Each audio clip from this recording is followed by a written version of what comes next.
Hello friends, வணக்கம் and welcome to NCC cadet school. நம்ம சேனலில் நாம் இன்றைக்கி பார்க்க போகிற முக்கியமான அப்டேட் என்னன்னு சொல்லி கேட்டிங்கனாக்கா, இந்தியன் ஆர்மி ரெக்ரூட்மெண்ட் ரேலி பொறுத்த வரைக்கும் எல்லாரும் 2021க்கான செலெக்ஷன் ப்ராசஸில் மெடிக்கல் எக்ஸாம் வரைக்குமே முடிச்சாச்சு. அதாவது ஃபிசிக்கல் எக்ஸாமும் முடிச்சாச்சு, மெடிக்கல் எக்ஸாமும் முடிச்சாச்சு, டாக்குமெண்ட் வெரிஃபிகேஷனாக கூட கம்ப்ளீட் பண்ணியாச்சு. அண்ட் ஃபைனலாக இருக்கிற ஒரு விஷயம் தான் ரிட்டன் எக்ஸாமினேஷன்.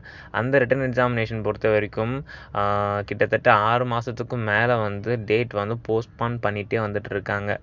இது எல்லாருக்குமே ஒரு கஷ்டமான ஒரு விஷயந்தான். அண்ட் இப்போ சொல்ல போகிற ஒரு விஷயமும் கண்டிப்பாக கஷ்டமான விஷயந்தான். என்னன்னு சொல்லி கேட்டிங்கனாக்கா, 31st அக்டோபர் 2021 உங்களுக்கான எக்ஸாமினேஷன் கண்டிப்பாக நடந்து முடிஞ்சிடும் அப்படின்னு சொல்லிட்டு அஃபிஷியலான இன்ஃபர்மேஷனே நமக்கு கொடுத்துருந்தாங்க. ஸோ இது எல்லாருமே 100% நடக்கும் அப்படின்னு சொல்லி பிலீவ் பண்ண ஒரு விஷயம் தான். என்ன ரீசன்னாக்கா, 2021க்கான செலெக்ஷனோடைய ப்ராசஸ் இந்த வருஷமே முடிச்சாகணும் அப்படின்ற ரீசன்னால கண்டிப்பாக இந்த மந்த் நமக்கு எக்ஸாம் நடந்து முடிஞ்சிடும் அப்படின்னு சொல்லி நம்பிட்டு இருந்த ஒரு விஷயம் தான். அண்ட் அகெயின் திரும்ப டேட் போஸ்ட்பான் பண்ணியிருக்காங்க. என்ன ரீசன் சொல்லி கேட்டிங்கனாக்கா, இப்போ தமிழ்நாடு பொறுத்த வரைக்கும் நமக்கு நிறைய ஸ்கூல்ஸ் காலேஜஸ்லாம் ஓப்பன் பண்ணிட்டாங்க. இந்த மாதிரி இருக்கும்போது நம்மளுடைய செலெக்ஷன் ப்ராசஸ்க்கு ஏன் லேட் பண்ணுறாங்கன்னு சொல்லி கேட்டிங்கனாக்கா, இது central government job. So state கவர்மெண்ட்டாக இருந்துச்சு அப்படின்னாக்கா தமிழ்நாடுடைய சுச்சுவேஷனை பார்த்து நம்ம பார்த்துருக்கலாம். பட் சென்ட்ரல் கவர்மெண்ட் என்னும்போது இவங்க ஆல் ஓவர் இந்தியாவில் இருக்கிற எல்லா ஸ்டேட்டையுமே பார்த்து அவங்களோட சுச்சுவேஷன் எல்லாமே பேஸ் பண்ணி தான் நமக்கான செலெக்ஷன் எப்போ அப்படின்ற ஒரு விஷயத்தை கன்ஃபார்ம் பண்ணி சொல்லுவாங்க. அண்ட் 31st அக்டோபர் கன்ஃபார்ம் பண்ணியிருந்த அந்த விஷயத்தையும் இப்போ தள்ளி போட்டிருக்காங்க.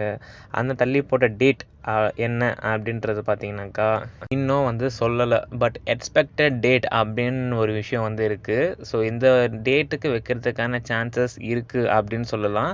என்ன ரீசன் பார்த்தீங்கன்னாக்கா, இதையும் நம்ம ஒன்றும் பிளைண்டாக சொல்ல போகிறது கிடையாது. இது ஒரு பாசிபிலிட்டிஸ் இருக்கிறதுக்கான ஒரு ப்ரூஃப் தான். ஸோ நம்ம இந்தியன் ஆர்மிலே பார்த்தீங்கன்னாக்கா என்ட்ரன்ஸ் எக்ஸாம் 28th நவம்பர் வைக்கிறதா ஒரு சென்டர் பர்த்தி, அதாவது ஸ்பான்சர் செலெக்ஷனோடைய ஒரு சென்டர்லேருந்து வெளியிட்டிருக்காங்க.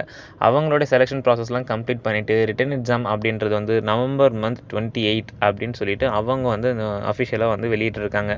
ஸோ இந்தியன் ஆர்மி பொறுத்த வரைக்கும் எல்லா சென்டருக்கான எக்ஸாம்ஸும் சேம் டேட்டில் நடக்கும் அப்படின்றது எல்லாருக்கும் தெரிஞ்ச ஒரு விஷயம்தான். ஸோ அப்படி இருக்கும்போது அந்த நோட்டிஃபிகேஷனில் வந்திருக்க அந்த 28th நவம்பர் 2021 அப்படின்ற டேட்டில் நமக்கான எக்ஸாமும் நடக்கும் அப்படின்னு சொல்லிட்டு so Ooty MRC, Bangalore MEG and sponsor மட்டும் இல்லாமல் ஓப்பன் செலெக்ஷன் பொறுத்த வரைக்கும் சென்னை ஏஆர்ஓ, கோயம்புத்தூர் ஏஆர்ஓவில் இருக்கிறவங்கலாம் கூட ஸ்ட்ராங்காக பிலீவ் பண்ணலாம். ஸோ இதுதான் இன்றைக்கான அப்டேட். ஸோ இந்த மாதிரி இன்னும் கூட நிறைய அப்டேட்ஸ் கண்டிப்பாக நமக்கு தெரிஞ்ச உடனே உங்களுக்கு நாங்கள் இன்ஃபார்ம் பண்ணுவோம். ஸோ அந்த இன்ஃபர்மேஷன் பொறுத்த வரைக்கும் உங்களுடைய மொபைலில் இமீடியட்டாக ரீச் ஆகணும் அப்படின்னாக்கா, ஸோ நம்மளுடைய சேனலை மறக்காமல் சப்ஸ்கிரைப் பண்ணிக்கோங்க. பக்கத்தில் இருக்க பெல் ஐக்கனை ப்ரெஸ் பண்ணிக்கோங்க. மறக்காமல் உங்கள் ஃப்ரெண்ட்ஸ் சர்க்கிள் இருக்க எல்லாருக்குமே இதை ஷேர் பண்ணுங்கள். அண்ட் தேங்க்ஸ் ஃபார் வாட்சிங் அண்ட் ஜெய் ஹிந்த்.